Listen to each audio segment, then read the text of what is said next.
What's going on, guys? Today we are doing a deep dive into one of the game's best third basemen that everyone keeps saying is getting old, but I'm not buying it. His name is Nolan Arenado. He clearly had a career low season last year in so many different fronts. What I want to do is do a breakdown today of why it might have happened and why I think he's primed to come back and have an absolute tremendous 2025 season. I want to start with this, though, because the reason why I don't believe that age is the detriment right now. If we go through what his defensive value is, and he's been a multi-gold glove, platinum glove winner in his career. If we talk about his percentiles on Baseball Savant, he was in the 96th percentile in 2022, which was a career year for him on both sides of the baseball. If we look at 2023, he was down on the defensive side. He was in the 75th percentile, so some decline there. But he showed the ability to make adjustments on the defensive side, which tells me the athleticism and the body is still working. So why wouldn't that translate to the plate? He ended up in the 86th percentile at third base this season. So this guy's going to get better, especially in the batter's box. But what I want to talk about is what changed last season after having a career year in 22. 2 seasons later, we're talking about a career low. Things don't happen by accident. There's reasons why this happened. So I want to talk about what I found and break you guys down kind of step by step through this.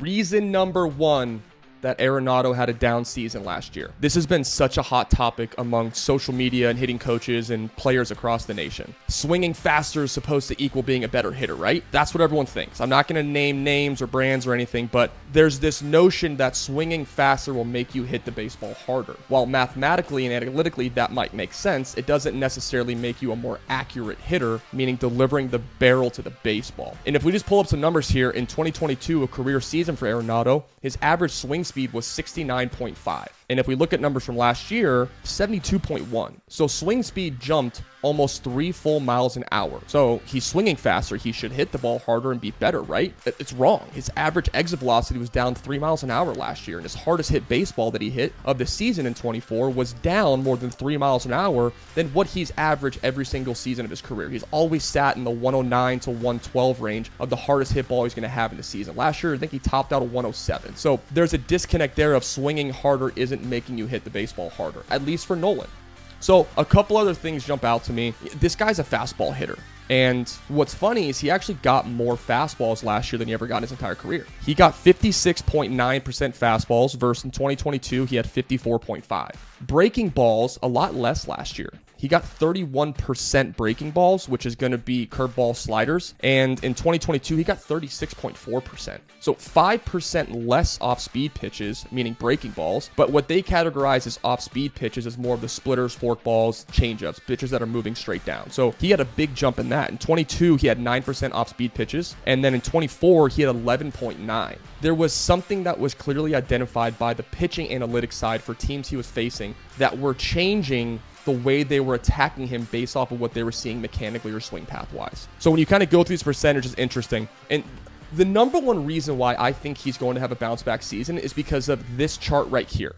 3 times in his career, he has not absolutely crushed the fastball. Every time that he's done that, he's bounced back. We're going to wipe out his rookie year of 2013. 2014, negative 2.6 on the fastball. What that analytic is pretty much, it's saying fastball runs above average. So how much runs are they producing off of the fastball pitch? So last season, it's negative 6.1. Now, let's backtrack to 2021. He had negative 2.5 for that fastball. What did he do in 2022?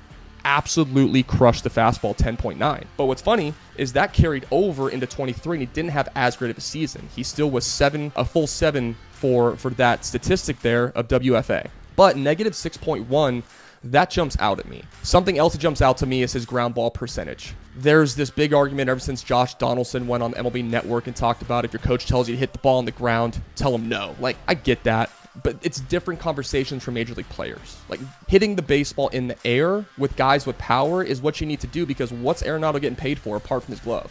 Doubles and homers. What has he not done last year? Doubles and homers. He was like 23 doubles last year and still had 25-ish home runs. So the guy's still producing, but not at the level we're used to seeing. So percentage-wise, 2024, we're talking about 39.6% ground ball percentage. What are ground balls in the major leagues, guys? They're outs. And then fly ball percentage, 39.1. Let's compare that to 2022. In 2022, fly ball percentage was 49.9%. Crazy. In 2022, his ground ball percentage, 29.7. So he is a full 10% lower in each of those two categories, which is telling me something about the swing path. Something is different, and I want to dive into why. Okay, so I want to dive into swings from 2022 and 2024. The numbers tell us that there's a story there, but the eye is going to tell me what the story is. So let's dive in. So on the left-hand side here, okay, so on the left-hand side of the screen, I have a home run from 2024 against Ronel Blanco, and then on the right-hand side, I have Corbin Burnes.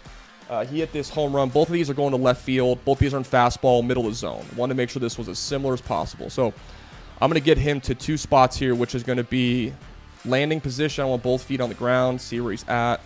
Let's kind of zoom in on this. Okay, so both heels down. Because something jumped out at me when I originally pulled this. Posture was talking a little bit to me throughout this process, but I feel like I see more of the number 8 on his jersey in that 2022 clip. Like there's something that's not happening with his upper body load and his posture in regards to 22 versus 24. So that's the first thing that jumps out to me. But the next thing, and you guys might have already seen this, look at this space and the angle underneath this front elbow here. Like we're almost looking at a 90-degree angle in 24 where that front arm is kind of leaking up. And for me, like when I see a hitter with the front arm leaking up like that, what that's going to tell me is when they go to launch, the direction of that bat path is going to be completely off. Barrel's a little bit more vertical in the video on the right as well. It's starting to get a little bit flatter in the video on the left here. But what I want this to showcase is how this move starts. Because he does still like to clear that front shoulder initially. You know that move he's famous for. So like in all reality, these look pretty similar.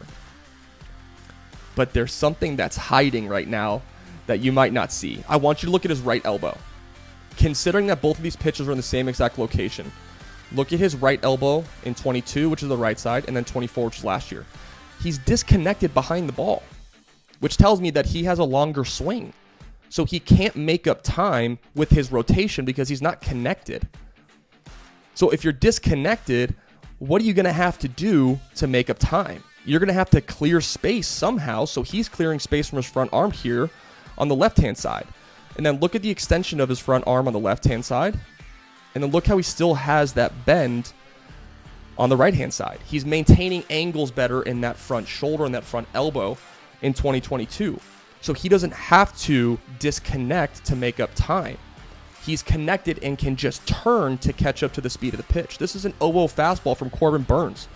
Guy throws absolute gas, but it didn't speed him up enough to force him to disconnect. And this is where the swing speed, trying to increase speed. Just logistically speaking, guys, if you're trying to add swing speed to your swing right now, the way that it kind of works, at least the way that I understand, is you are adding length to your swing behind contact to build up some momentum to deliver through the baseball. So we're making your swing a little bit longer to add some swing speed and velocity to that actual rotation. And this is where selling out for swing speed may not translate to being able to barrel accuracy. And that's what I'm seeing. But look at the space in between his torso and his elbow on the left-hand side here.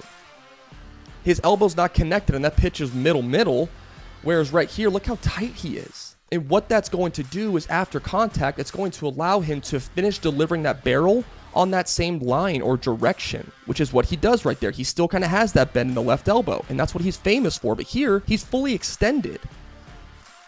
He's fully extended just after contact, which means that he's losing power. And if we look at exit velocities for these two home runs, we're talking 105 plus on the right-hand side against Burnes, and we're talking 98 on the left-hand side here. That's a 7-mile-an-hour difference for exit velocity. So he's picking up swing speed, but he's losing exit velocity. Still a home run, awesome.